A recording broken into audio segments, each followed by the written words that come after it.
so వదిలేసు మన మాట ఏం వదిలేయాలి మళ్ళీ థంబ్నెయిల్స్ ఇన్ని అవసరం not a one word answer కాబట్టి నా నోటు దోలు నేను మామూలుగా కంట్రోల్ చేసుకుంటలేదు సో ప్లీజ్ మా హరీష్ ఉండే ఇక్కడ అది కరెక్ట్గా చెప్పేవాడు అవును అప్పుడు నేను పారిపోవాలి ఒకవేళ హరీష్ గారు ఉంటే నేను పారిపోవాలి ఇక్కడి నుంచి కాబట్టి ఐ థింక్ కానీ సోషల్ మీడియా విస్తృతంగా ఈ లాస్ట్ 5 years లో రావడం వల్ల బాగా అనమాట అంటే ఇన్ని ఉన్నాయా ఇన్ని ఛానల్స్ ఇన్ని వెబ్సైట్ అమ్మ బాబోయ్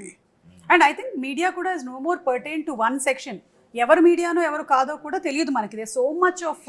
YouTube channels Instagram everywhere both positive and negative రెండు జరుగుతూ ఉన్నాయి but whatever it is publicity అయితే వెళ్తుంది దీనికంటే మనకి ఇంకోటి ఏంటంటే రివ్యూ రైటర్స్ ఎక్కువ అయిపోయారు ప్రతి ఒడు రివ్యూ ఇచ్చేవాడే అవును అవును ఏంటో బాబా అయితే ఇక్కడ ఒక ముఖ్యమైన విషయం చెప్పాలి అంటే ఈ ఇంటర్వ్యూ ద్వారా అయినా సరే ఎక్కడైనా సరే ఒక రివ్యూ ఇచ్చినప్పుడు అది కేవలం వాళ్ళ పాయింట్ ఆఫ్ వ్యూ మాత్రమే